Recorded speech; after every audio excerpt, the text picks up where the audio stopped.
Bismillahirrahmanirrahim. Alhamdulillahirabbil alamin. Assalatu wassalamu ala anbiya'i mursalin. Allahumma salli ala sayyidina Muhammad fatil maqlib wal qatil ma sabaq nasir haq bihaq wal hadi ila siratal mustaqim wa ala alihi hamdaril azim.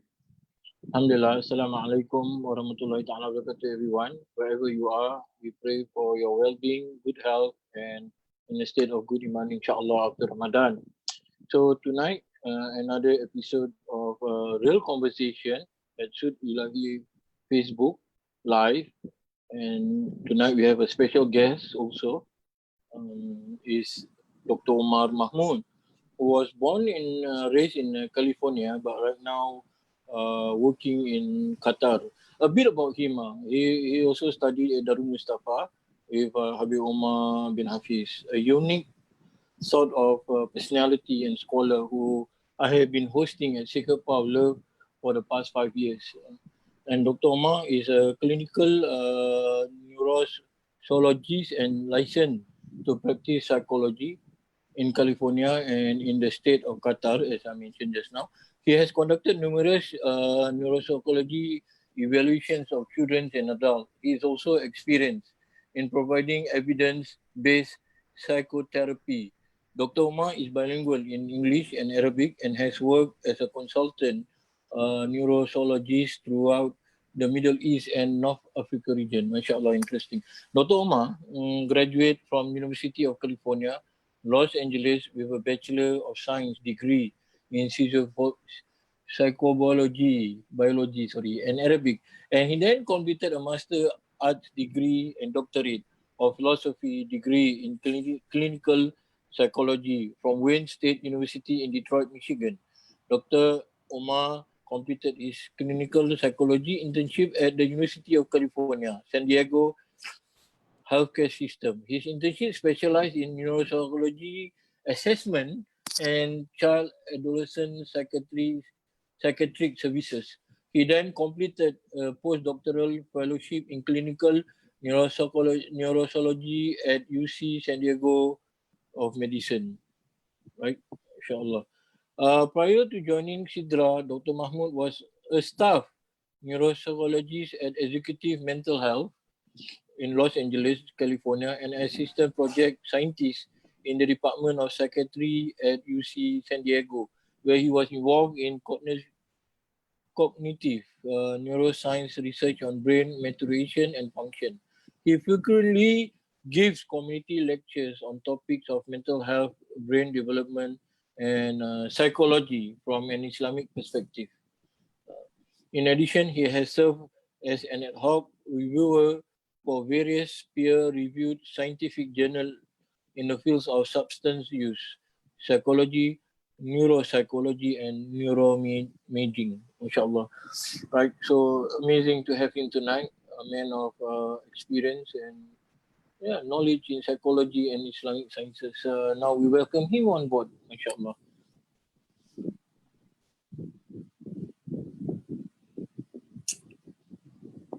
Inshallah, Doctor. How are you? Assalamualaikum. Alhamdulillah. Salam. MashaAllah, nice to see you again. And we had a very beautiful and interesting experience during Ramadan.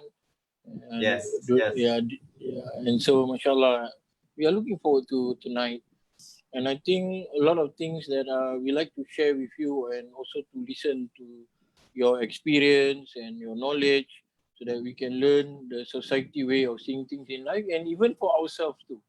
Because tonight's topic, I think, touches a lot in many people's life, all across, especially in countries like Singapore and maybe America and even Qatar. You know, you're developing, and I can say that honestly, that like 25 years ago, this sort of topic actually affect my life so much actually, because I wasn't doing well in academy and I wasn't interested in vocational training. I was lost actually. I was a lost soul at that point of time. But only after my national service in the army and so on, where someone brought me to meet the late Habib Ali bin Jafar Ali Drus from Batu Pahat in Malaysia, where I was asking him like, you know, Habib, I do not know what to do with my life. And he was smiling and he said, What you mean that you don't know? Because at that point of time, you're thinking like you do not have a degree or you do not have a diploma. You can't move on like your friends. They have everything. They have the college and everything. So Habib Ali was looking at me and then he smiled. He said, "Do khidmah." I said, "Do khidmah. Khidmah opens up everything." He said to me, and this where I am then. 20 years later, mashallah. Mhm. Alhamdulillah. So I think the question that a lot of people are actually not say the question, but generally people also like to know because there's a lot of fear. Like if you don't gain this, you are not going to be successful. And we talk about it last year. You also talk about failure and so on, right? So oftentimes, doctor, how do we nurture positivity? But because we are always entrapped in materialistic society, rat race, a society that is driven by wealth and success is purely material, right? So as a Muslim, right, we often differentiate between success in the world and success in the next. So that means we separate. We felt that it's not together, right? Do you think these are the two separate things or they are correlated in a way how we define success in our society as how we look at it? Yeah. بسم الله الرحمن الرحيم وصلى الله على سيدنا محمد وعلى آل سيدنا محمد. Thank you, Khalid, and thank you, Soti Lahi, for inviting me. It's always a pleasure to have these conversations. And yeah, the idea of success in this life or in the hereafter, that's kind of like a major struggle for the believer always, because we are also human beings. We're part of the material world, but then we are also eternal souls inside, and that we're connected to the hereafter. And I think, the famous dua, رَبَّنَا آتِنَا فِي الدُّنْيَا حَسَنَةً وَفِي الْآخِرَةِ حَسَنَةً. Oh Allah, we ask you for good things in this life and in the hereafter. It means that it's not like mutually exclusive. It's not that to be spiritual, to be religious, it means that you completely ignore the success as defined by the dunya, by this material world. You can look to that type of success, but you can't do it without the success of the afterlife. So the two have to be balanced in a way. And if you do end up losing one, you would rather lose the material world than your fate in the eternal world in the hereafter. That's kind of the standpoint, the spiritual standpoint that we're trying to come from. But the world, like you said sometimes we compare ourselves to our friends. We're going through various stages in our life, and we notice that, hey, these people look really successful. They got a house, they got a car, they got a job. Where am I? How come I'm struggling on some of these things? And it's very natural for us to do that comparison in our mind when we're thinking in a very worldly way about the material world. And it can be very distracting. So I think we have to admit that and not be too hard on ourselves that, why am I thinking about this world? I should only be thinking about the next world. I think it's a little bit hard to ask, since we have very real circumstances that we're dealing with. We're financial situations, family situations, career, life, all of these things kind of, interfere with us on a day-to-day basis. So it's very difficult to say, I'm just going to completely ignore it. So I think you have to pay attention to it. You just don't want to become completely overwhelmed by it and have that be your singular only way in which you look for success. Yeah, mashallah. But doctor, how is it then? It's not easy, even for myself. I went through a lot of struggle because I felt that I'm not worth it.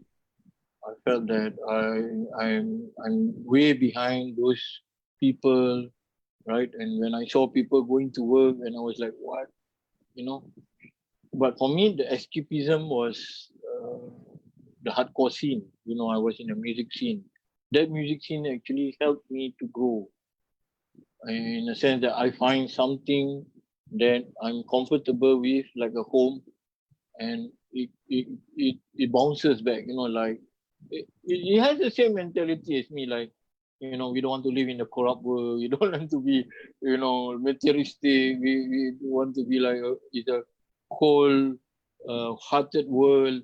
But for people who naturally, they came out and they saw like what's there for me, and I'm not maybe even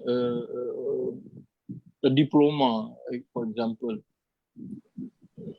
naturally you will feel deprived. But for such people, right, in your experience as a psychologist and also traditional practitioner, learning traditional Islam, how do we go about in this balance? Like, I live my life as it is, and Allah will take care of me. How Yeah. psychologically we can have that in our mind? Yeah, I think we have to again realize that it's going to be a struggle. It's going to be usually you end up self-correcting a lot. You get to one side and you have to self-correct back. You might waver to another side, you have to self-correct yourself back. And that's okay. It doesn't mean that you're a failure. It just means that that's the nature of the human struggle, and especially if you're a spiritually minded person. So yeah, you may be distracted and wondering how come they have this and they achieved this, but I did not achieve that yet in my life, or maybe I will never achieve that. And you start doing that comparison, and you just have to. One strategy is that you just, that our scholars tell us, if it's a worldly matter, you should not be looking at people who are like always higher than you. You should look at also people that were quote unquote lower than you, just in the material world. It doesn't mean they're lower than you spiritually in their actual spiritual rank. They may be much higher than you, but just in terms of their worldly wealth, what they amassed, what they were able to do, some people do not have the same opportunities. And when you compare yourself to that, you will start to feel very blessed and realize that you actually have a lot. And maybe you are already successful, but you just don't realize it. Maybe you've already met the definition of success according to someone else. So you have to kind of reorient your viewpoint to make it more in line with, okay, I can be at ease, I can be in peace. Because ultimately, they have those memes online. There's like these memes on Instagram, right? Where there's like a woman on one side of the fence, she has only one flower, and she's so happy and ecstatic. And on the other side of the fence is a woman, she has a whole garden of flowers, and she's sitting there depressed, and sad and wishing she had more. And those two people are in very different situations, but they also have very different definitions of success. And they were just like, I'm so happy with whatever I have, whatever it is, even if it's a small amount. That person is much more in a state of contentment. Whereas the other person, it seems that no matter what they gather, no matter how much wealth and how much possessions they amass, they're not at peace spiritually. They're not in a state of serenity in their heart. So we have to send ourselves these messages, because it's very clear that just simply attaining a materialistic definition of success will not necessarily translate to, peace of mind, serenity, happiness, and these kind of things. Interesting that you mentioned about serenity and peace, because I think a lot of times people want success. Their definition of success is happiness. So they felt that this equal to happiness. If I had achieved something, it would be happiness, right? So I read about a study where participants were asked whether they believe money can bring happiness. The majority said no. But when they were asked to indicate what would make them happier, the majority indicate having more money. Yeah. It seems that most of us, including myself, are like that. Because our security is like, the more money you have, the more you feel secure, and the more you feel the betterment of yourself. Yeah. Right? We know money doesn't bring happiness. but we behave as though it does. Right? Why do you think most people have this connection? How is it that we know material things can't bring happiness, but we act or behave as if it is going to give us happiness? Yep. Yeah, I think that's the strange dichotomy between, our worldly side and our spiritual side. Those two sides are sometimes in battle with each other. When you sit theoretically and think about it, you know that money won't bring you happiness. You know that in concept. But then suddenly when you're faced with a bunch of money in your hand, your nafs gets involved, the ego, the desires get involved, and you may just gravitate towards it as an automatic, sort of desire that you're trying to fulfill. And it's no secret. Yeah, if you have a lot of money, usually then there are some hardships that you can kind of just pay your money and get away. You don't remove a lot of hardships from your life. You don't have debt. You don't have to worry about buying food, providing for your family. You have a lot of worries that seem to go away, with a lot of money in that sense. But those are very short-term things. The long-term idea of like peace of heart, when you look at your whole life and feel like I'm content, I feel like I'm in a good place with my Lord, my relationship with Allah, like that kind of stuff is, it's not going to be dependent on these little short-term, temporary kind of, pleasures that we may get from having money in a moment. And I think people, they have to remind themselves of that, so it's a contradiction. We know that in the long term, the larger sense, it doesn't really matter how much money you had if your attitude is very negative, but we also need to recognize it. It doesn't mean that we live in the world without any kind of money and we don't want to get a job and we don't want to do anything, because we know it does help in some short-term temporary situations to reduce, the pain and the kind of the hassle that it is to live in a material world. Yeah, interesting. Through your saying that. So there are times when there are times where after one has managed to attain a certain status, right, they hold on to it. They try to, I think the right word would be sustain it. They try to sustain it permanent, right? Own a big house and has a lot of wealth. One no longer has empathy for those who are poor because you're changing. And you thought like all this is coming to you because you are able to get it through yourself. That means you're better than someone, right? Yeah. And thinking that rich people, like poor people, they don't work long enough, smart enough, or hard enough, and rely on handouts. There's some charity or system where government gives handouts and are in a state of poverty because of their own bad choices they make. Some. However, we know as a Muslim, right, doctor, the poor too has a place in society. So my question is, how exactly can we ensure that our wealth does not make us arrogant, psychologically and spiritually? Yeah, that's a great question. I was talking once with a close friend of mine, and we were wondering, like, what if you were to suddenly become very rich, very, very rich, where you don't have any worries? There's as if you have no bills to pay. There's nothing because you're just so rich. And would that change me into an arrogant person? Would that mean that you can't empathize anymore? You're going to become very, selfish, Yeah. and very kind of mean, and like, will it change you fundamentally?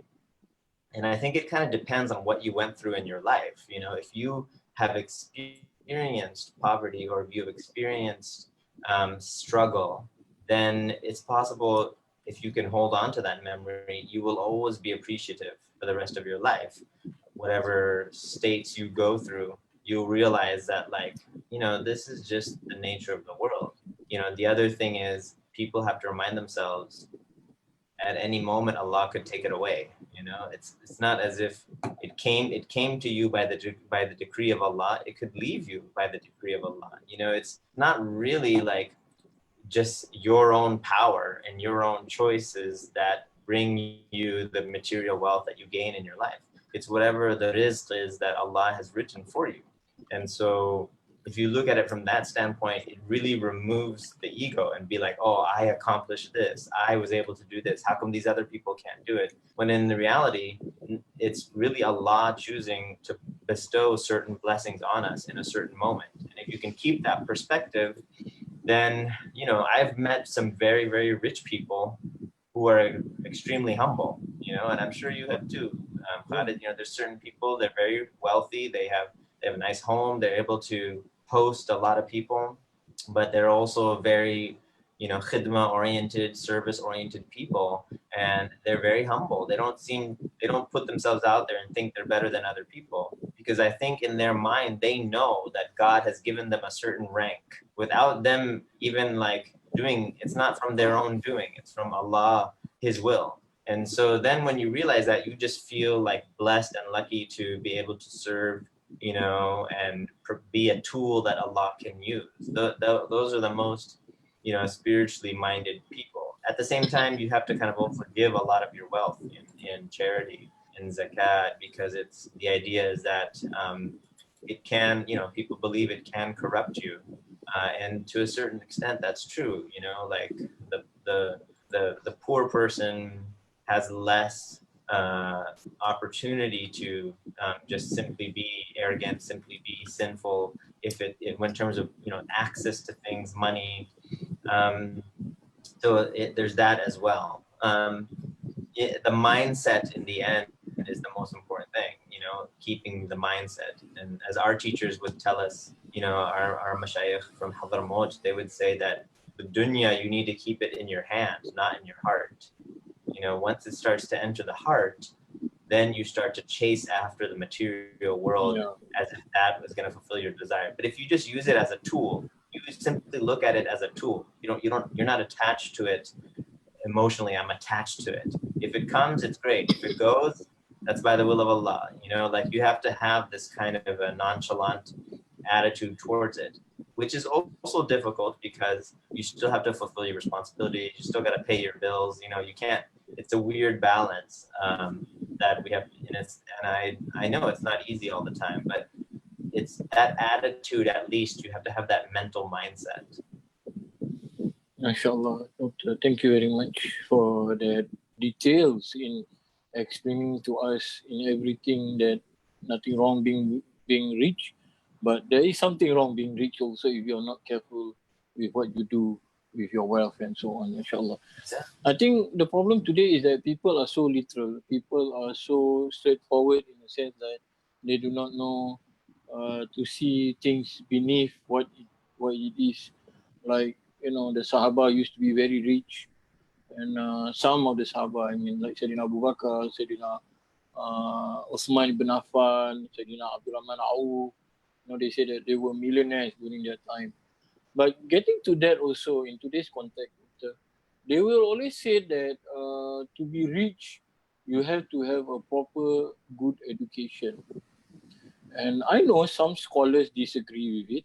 I remember Sheikh Hamza Yusuf, he used to say that education doesn't mean to make more money, right? But it is our stereotype because of the materialistic world that we are living in today, right? So we often hear this opinion that having good education and subsequently having a good career is the answer to all these sort of social illness. For instance, they say that if people are educated, then there won't be domestic violence, for example. Or recently, I saw this comment where a person said, if a certain race has more wealth or having more wealthy people, then they won't face so much racism. But we know, and that is not exactly the truth. Abuse and racism will still exist even if every single person in society is wealthy. It's not a perfect world anyway. So this is because social illness stem from the inner self. Can you elaborate a bit more on that part, doctor? Yeah, I think, yeah, subhanAllah, especially now in the time that we're seeing in the world right now, you have the coronavirus, which is kind of evening the playing field from everyone. You know, it doesn't really matter if you're rich or poor. It's showing, but there are discrepancies where certain people from certain social economic classes are disadvantaged because they may not have access to the care, access to the healthcare, the testing, the safety, the luxury of being able to work from home. Some people in higher levels of socioeconomic status, they have the luxury to work from home and still get their salary. But other people who are in a laborer or a more hands-on manual type of job, you know, you have to be present there. You can't just sit at home and work. And so some people, there's a discrepancy that's happening. Some people are unable to work in this time, and that's causing a major, you know, I think unevenness in this, in the opportunity and in people's exposure to danger. And then, as you said, racism is a major problem around the world. And where, you know, where I come from in America, it's a huge issue right now that's getting a lot of attention on social media and in the news because of the Black Lives Matter movement. Although racism has been part of the American history, you know, since the inception of the country. And the idea that, oh, if you just simply inject wealth into everybody, that will somehow create an equal platform for everyone. You still have to deal with the problematic attitudes of white supremacy or this idea that one race is superior over another. Because right now, that creates whole systems of oppression that you can't just simply get out of with a little bit of extra wealth. Because there's a number of cases where you could have a Black family that's actually quite wealthy, and they're still discriminated against. They're still treated with racism, and their lives are still put in danger sometimes because of systemic racism that exists. So, you know, that is a very good lesson for us as Muslims, which is we can't just simply focus on material wealth as our definition of success. What about equality? What about justice in a society? What about making sure that opportunities are not denied from someone based on their skin color or based on their ethnic origin or language or culture or religion? Like we need a stronger sense of what is the definition of success beyond just that material, money oriented way of looking at things. So it's our job to kind of, like, I think in society, broaden the meaning of what a successful society looks like. MashaAllah, doctor. Beautifully said by you. Thank you very much. Another question that people always like to ask this question, doctor. How do I educate my children not to be materialistic since they are young? So what are the steps and what are the things that I can do? You know, nowadays since young we are living in a social media age where children will be able to see everything, right? They will see everything. So how do parents then engage in such a manner that it didn't corrupt them or it didn't affect them mentally, spiritually, and even maybe even physically, because they see that, oh, this person is better than me in certain ways? Yeah, mashallah. I mean, teaching our children these things, it's very important because early in your life is where you sometimes learn a lot of these attitudes. And it's very difficult to shift once you've been raised in a particular outlook on the world. So we want to, with the children, you know, one thing I think is very important to emphasize the idea about the concept of rizq, that Allah, you know, is the one who decides what are the material possessions you're going to have, what are the opportunities you're going to have, what are the jobs you're going to have in your life, and understanding that there's a sense of gratitude for what you have, no matter what you have. I think we have a lot of young children that grow up without any gratitude. They enjoy what they have. They feel they're entitled to what they have, and they don't realize that like they should be extremely thankful for what they have. And you have to have a spiritual mindset, a theological mindset, to understand that all of these things are coming from one source, from Allah, and that at any moment it could change. Sometimes families go through ups and downs. The idea that when you're in good times, you should be helping out others who are in bad times. You should be donating, doing service. You should be with the understanding that you may be the one who's in a low moment at some point. I think we always want to give our children a sense of safety and security, which is understandable. I get that as a parent.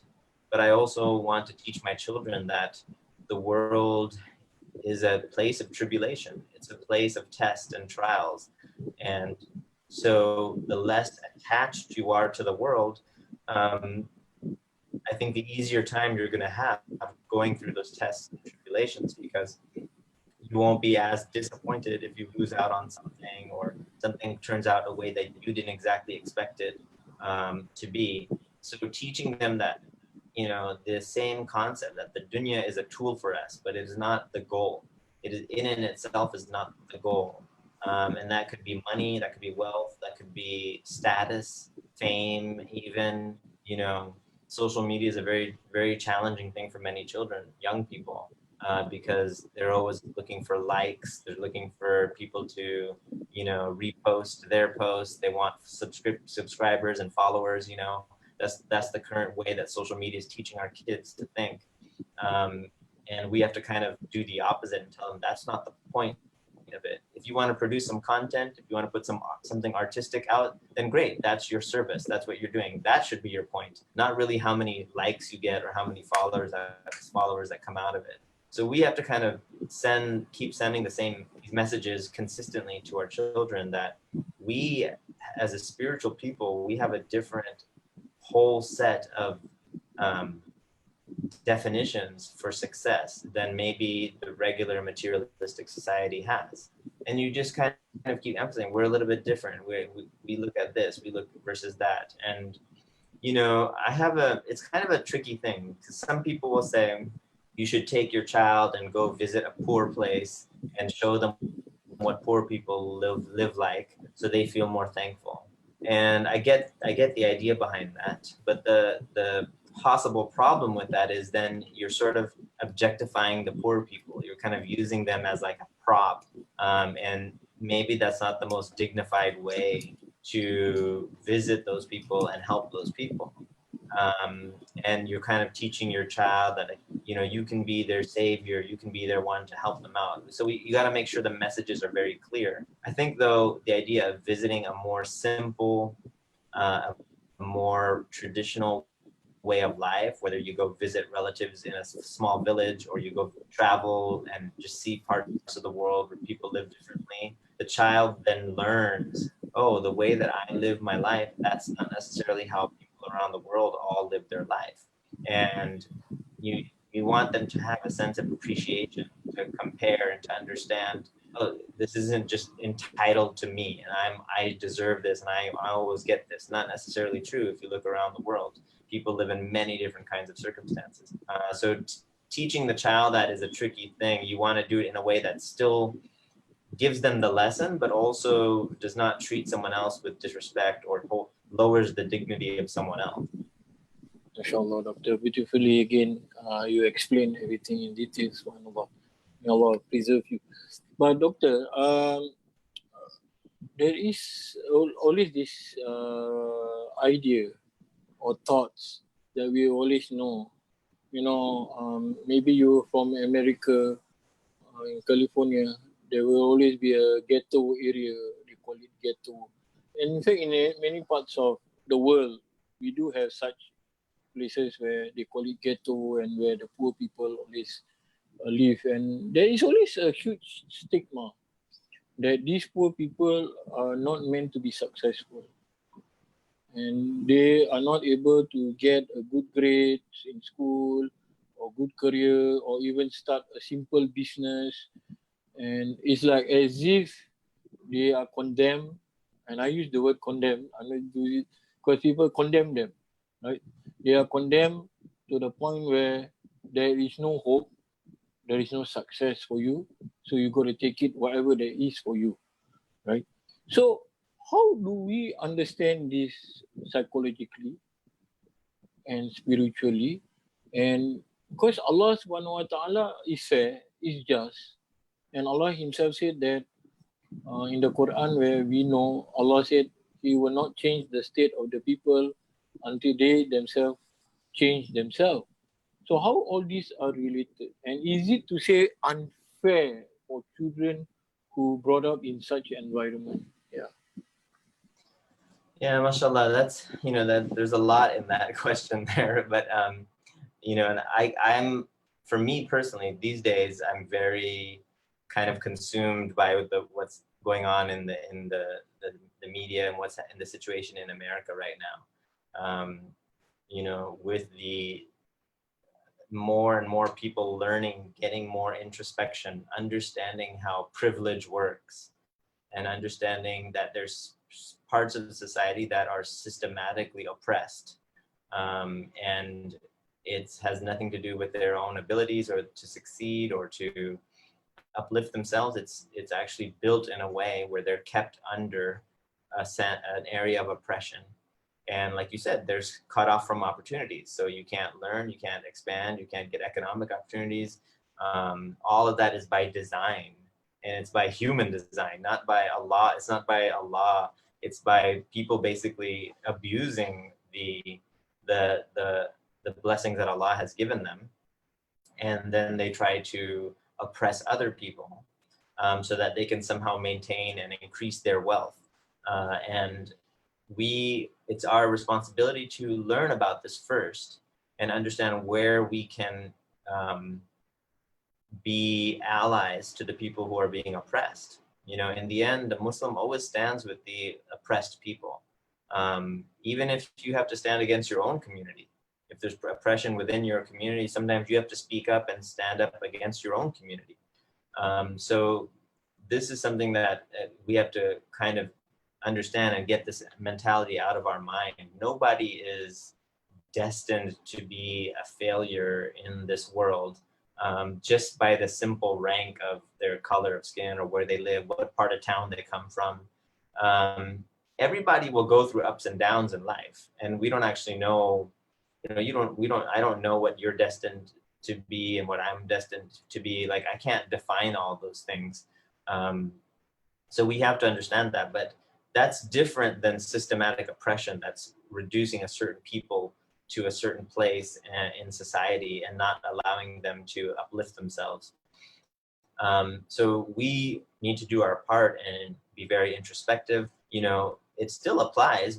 Whoever changes within themselves can change, then Allah will change their situation. Meaning you may be harboring within yourself attitudes of privilege, bias, racism, prejudice towards a certain people that come from a certain background or place or economic status. And you need to change that within yourself. If you can change that within yourself, then you yourself may actually become the tool by which Allah will uplift and improve the society. You will become more aware, you'll be a better ally, you'll support those people who are oppressed. So you do need to do some internal work first and admit what your biases are, and admit where you may be gaining privileges and taking advantage of the situation instead of giving opportunities, helping people who are being blocked from those opportunities. So you still do that internal work. That's a key part of the spiritual nature of the journey of a Muslim, is that you need to do a lot of internal work. You got to look at your own attitudes internally. And then you may be actually, if you can uplift yourself and get to a sense of spiritual cleansing, you may be actually someone who could help support justice in the society. But if you are sitting there with your own racism and your own negative attitudes and views, it's going to be very hard for you then to be that tool of justice to help other people, so that the society may not change if you cannot figure that out within yourself.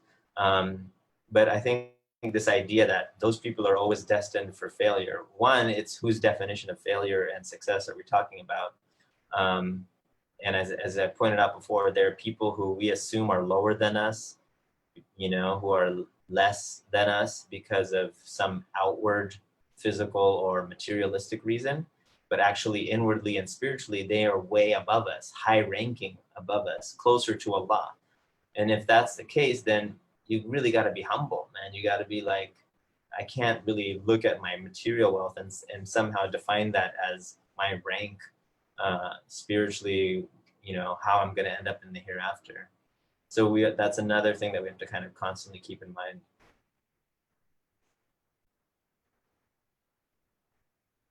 Thank you, Doctor, for that beautiful explanation. I think we needed to hear that to analyze ourselves or how we treat people and how we see society. And it doesn't mean that they are poor, they are lower than us. You never know that we made, like what you said, in COVID-19, I myself saw a lot of bosses went bust. Even in Singapore, big company have to close down like Robinson and so on. So it's a awakening. It's like a wake-up call and saying that everyone needs each other. Even the rich need, the poor for service or even to buy their product. Right. So it is like ignorant all those why we thought like we are the best because we make money out of people. And now at the time when Allah showed to us like actually you need each other. SubhanAllah. Doctor, coming to just now you were mentioning about failure. And okay, sorry, before that, anyone who wants to send question to Dr. Omar, you can send to 906 87106. I keep forgetting every time I ask you a question because people are asking and how to send a question to you. Alhamdulillah. So coming back to that failure, right? Just now you're mentioning, everyone mentioning quite a number of times failure. I had my talk on failure at Sacred Path of Love 2 years ago, right? And I shared that to me, for what I had learned in my experience in the beginning, I shared with you with Habib Ali bin Ja'far al-Idrus. And when I said that, I don't know what to do in my life, and he said, khidmah, just khidmah, Khalid. And this khidmah will open up a lot of things for you. And on top of that, he said to me, don't be afraid of anything in life because there is nothing in life. There is only Allah. So I somehow resonate that with failure because I told the participant, I said, there's no failure. There is only Allah. Of course, that is some sort like related to Sufism, deeper sense of knowing. But do you think that as a Muslim, we should change the perception towards that? Like, no, it's not a failure. It's a process of your journey in life, and sometimes you forgot that through that process of difficulty and struggle, Allah is the one who make you able to achieve something that is greater beyond what you expect because you didn't give up on His mercy. So right. how do we explain to people, especially young people, right? Because they felt that one time they sleep, that means that it's harder to stand up and achieve more because life is social media.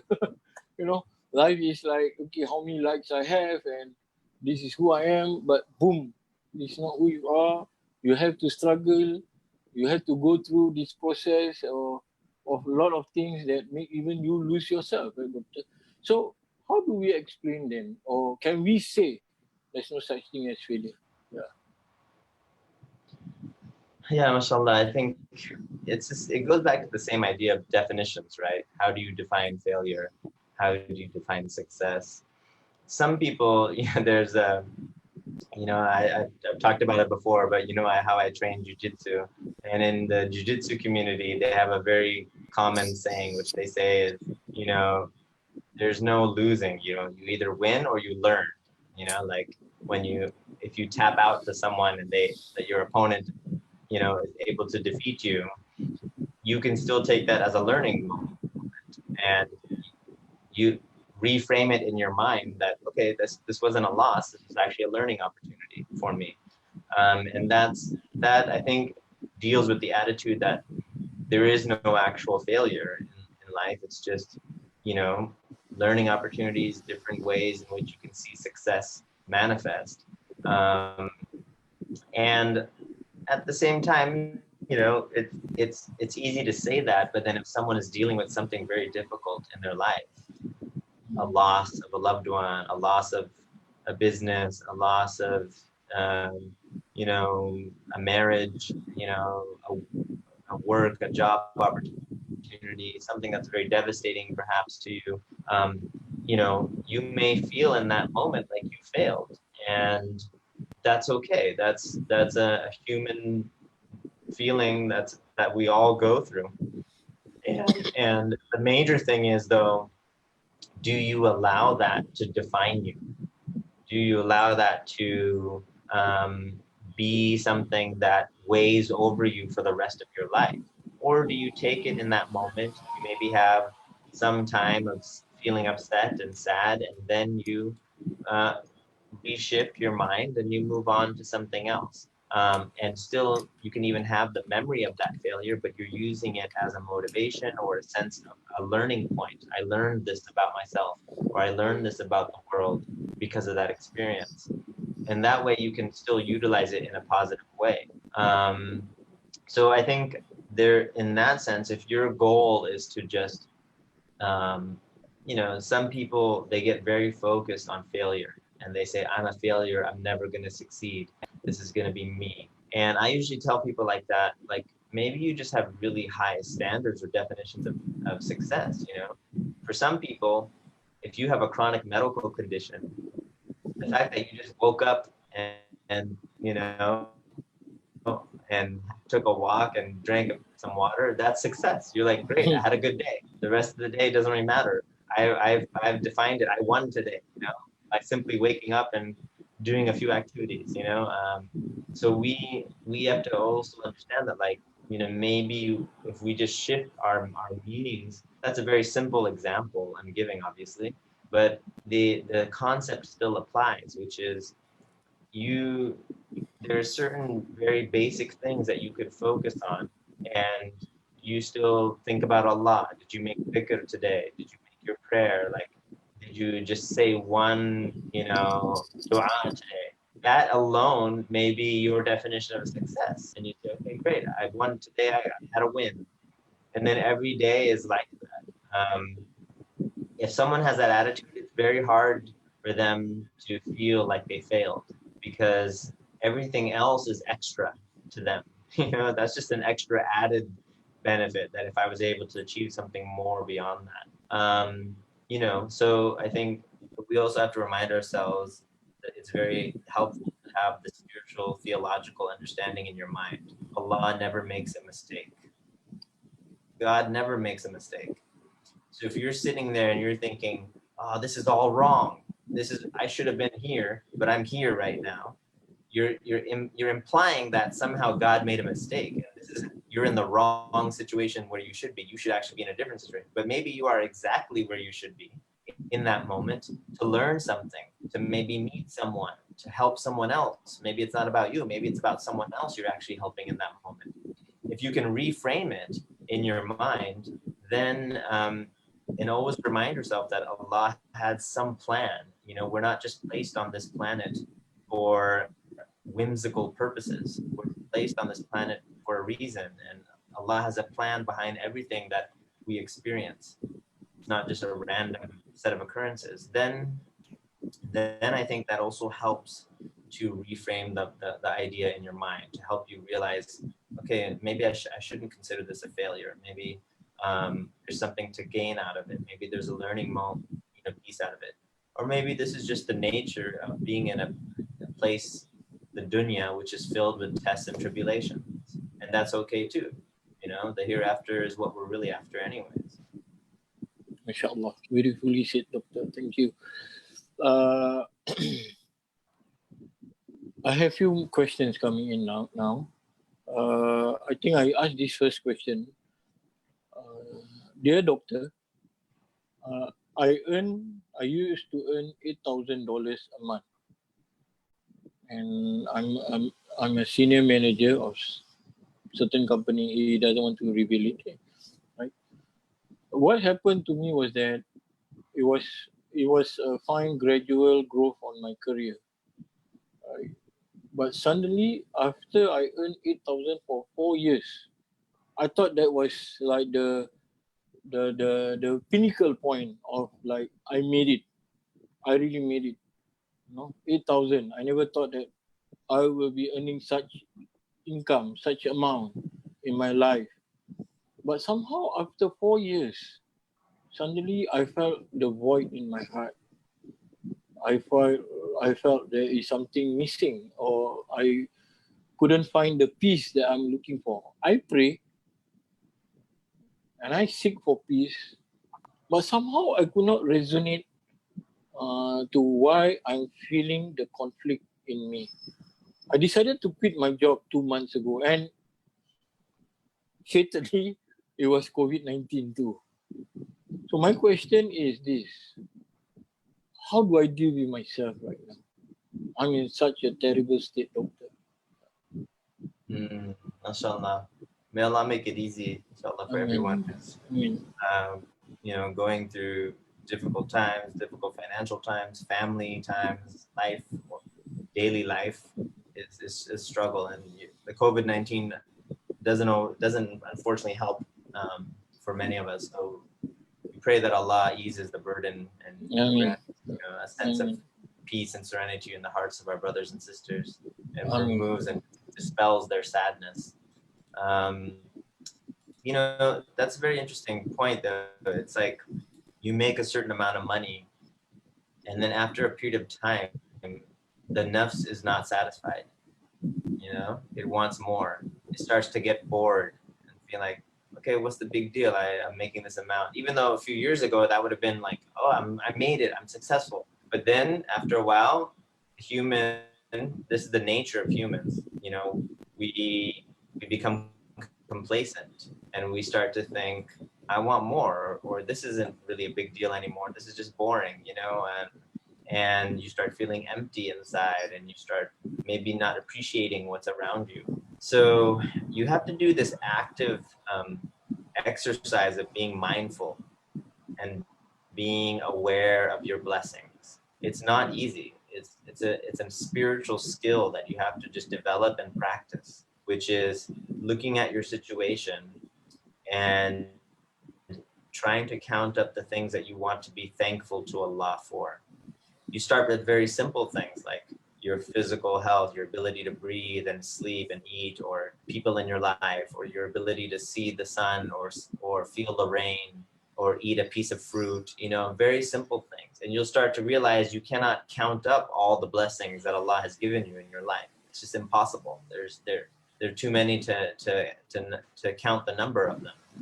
And once you start getting involved in that it's a meditative process of thankfulness and gratitude, then it almost kind of doesn't matter what situation you're in. You could be in a state of high economic state, low economic state, a lot of friends, no friends, popular, not very popular, big job, small job. It doesn't really matter then at some point, because then you're able to kind of always recenter Allah in your existence. You always turn back to Allah. And this is the nature of dhikr, right? Dhikr is constant remembrance and reminding who is at the center of your universe. It should be Allah. And we forget it though. We're forgetful beings. Human beings forget. That's why we need dhikr. Dhikr is a remembrance, to sit and remind ourselves. You do that through meditation, reflection, dhikr, prayer, any kind of thing that makes you more mindful of the reality of the situation. So then, then you don't have to define who you are based on how much money you make, or based on what kind of job you have, or how popular you have. You don't need to define yourself in that way at all. You just define yourself as someone seeking Allah. Then I think a lot of those ups and downs, those disappointments can at least decrease. By the way, it'll still feel difficult. It'll still feel painful at times, and that's okay too. We're not saying you can remove all of this pain suddenly. It's just putting it in perspective. Inshallah. Mashallah, Doctor. Thanks. The next question, Doctor, I have with me is, I don't have a proper career or education, and I just get through life with a full-time job in administration. I'm happy though with where I am because I have time for other things in life, and I earn enough to get through life. However, people felt that I am not ambitious enough, and I have a negative view of life, like I am too easily satisfied and not willing to do more. Uh, lazy. Is it true? When can I help society that I can aim for more? Yeah, Doctor is smiling, so yeah. It reminds me of a line, Khalid, Kurt Cobain. Yes. He has a line, "I wish I were like you, easily amused." Oh, and he's saying that like there are people who are very content, and other people are telling them, you're not ambitious, you need to try this, you need to go out and do this and gain more and more status or more money. But this person's happy with where they're at. That's it. Like, then that, to me, that's a great state to be in. Like, there is an idea though, of course, like we should try to fulfill our potential. We should try to get to the level that we can maximize who we are. How can we affect and benefit society around us to the highest degree possible? So we should strive. It doesn't mean you don't try to improve yourself and try to improve your situation. But at the same time, there's something beautiful about just having a low standard of what makes you content, because then you can be pretty much happy with very little. And I tend to think that's a better way to go through life. Like, it's a balance. And then there's also different personalities. Some people, their personality is very driven, they're very motivated. There's certain things they want to succeed in life, and they want to achieve those things, and it makes them happy when they're pursuing that.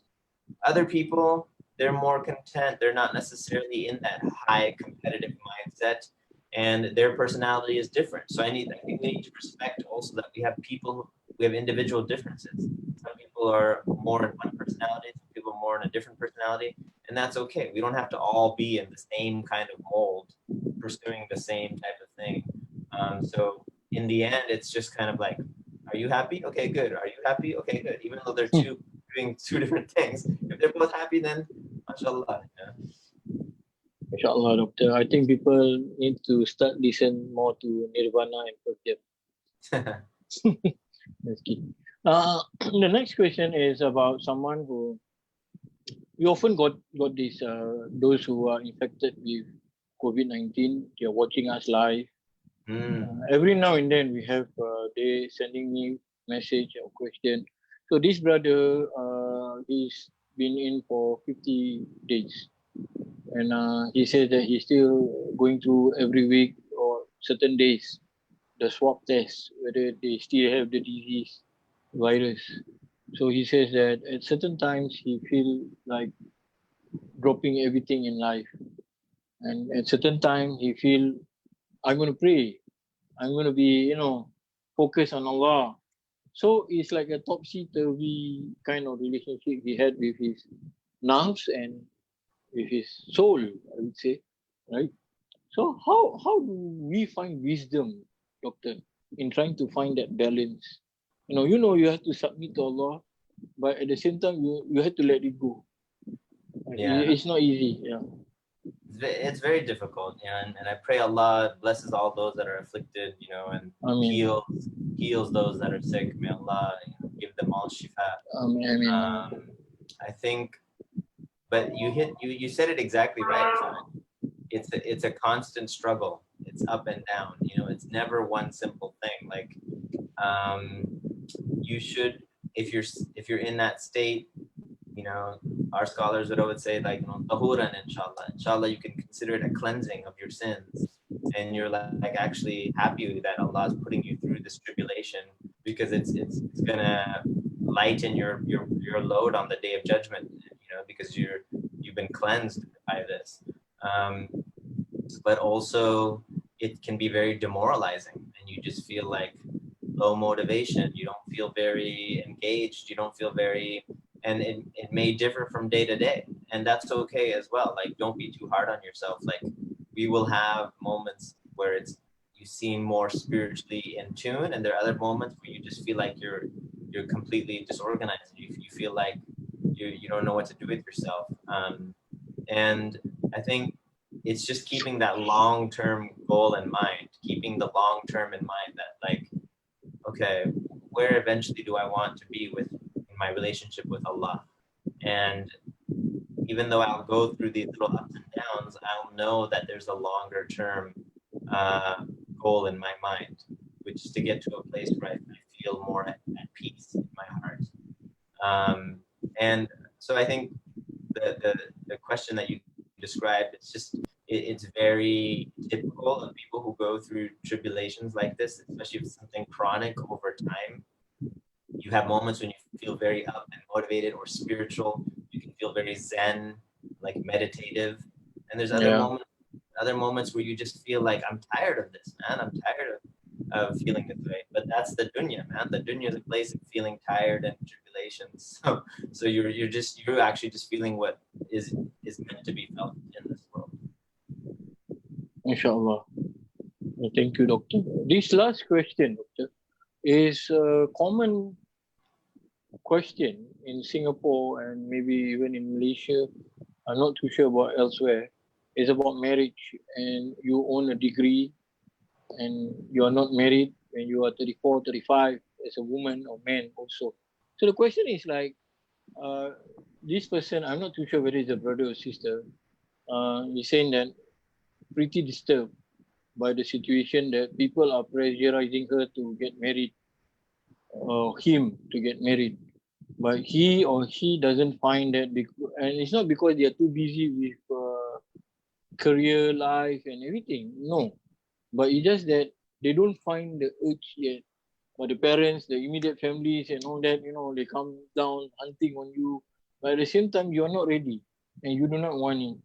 So she felt that this is like imbalance in her life, like pushing it aside and everything. So how do one really know, or is it wrong for them not to have like, I want to get married since I'm 35 and I already have a career, I have a car and everything, or no, you're okay, just be patient and see what Allah has for you, just move slowly. So how does one in such a state find the way to peace? I would say peace. Yeah. But it sounds like from the question, you're saying that this person is pretty at peace there, but it's the family that's telling them that, like, no, you should be doing this, you should be doing that instead. So I think if you're at peace with where you are, you feel like you don't need to be motivated to pursue something else, whether it's a marriage or a job or a degree more. I think your own mental health and your own spiritual direction and your own personality kind of take precedent in that moment. That kind of defines it for you. If you let other people define your success, then you will always be in a state of like an instability, because you're dependent on other people's opinions of you and your life, and that's very unstable, because other people can have an opinion one day and another opinion another day, and it depends on who you're surrounded by. Whereas if you have your own spiritual core, then you can kind of direct through life,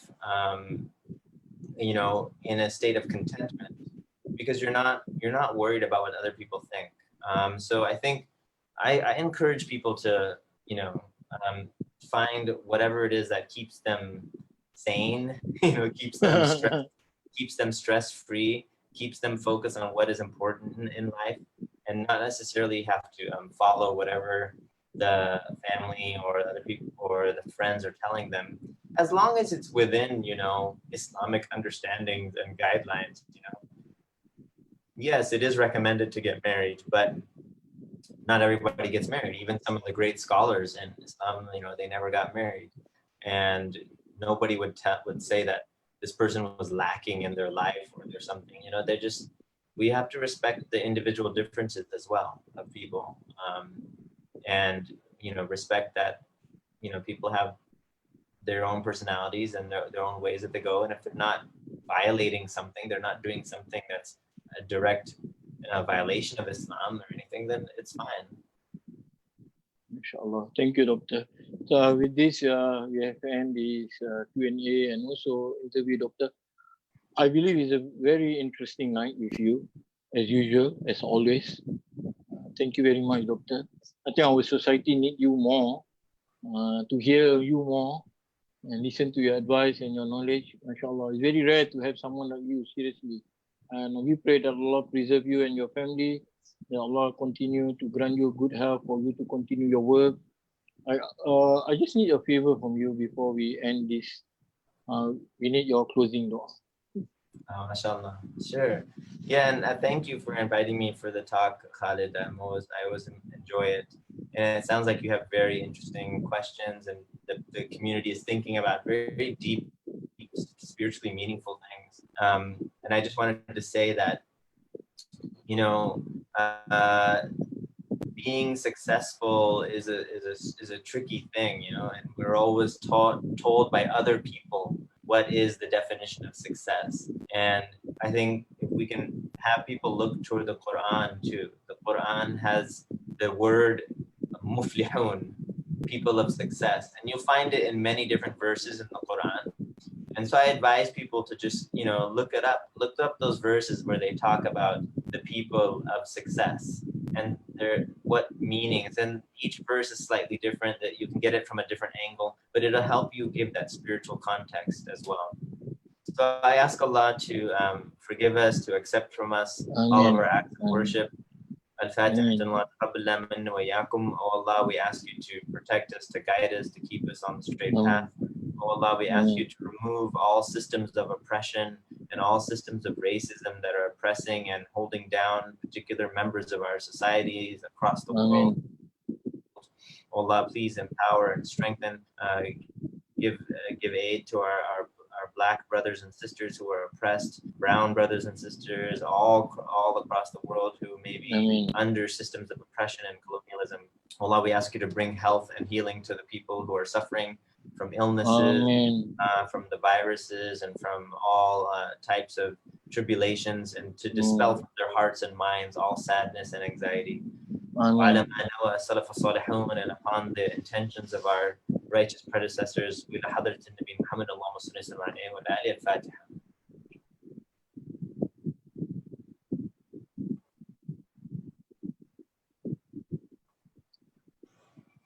Thank you, Doctor. See you again, inshallah. Thank you. Remember us in your prayer. You as well, inshallah. Thank you. Inshallah. Okay. Assalamu alaikum. Wa alaikum salam. Alhamdulillah. Just a couple of announcements. Tomorrow morning on Saturday, we continue the online dars with Sidi Imam Talud on the path to Allah. And then 12 afternoon, right? And at night, we will be having a special guest also, Sheikh Ibrahim Skotima, on the title Ramadan and Beyond, the Path of Freedom at 9 p.m. at Sui Ilahi FB page. Right, with this, I say thank you very much for viewing. We hope you have benefit. Remember us in your prayer. May Allah bless you and your family. Assalamu alaikum warahmatullahi wabarakatuh.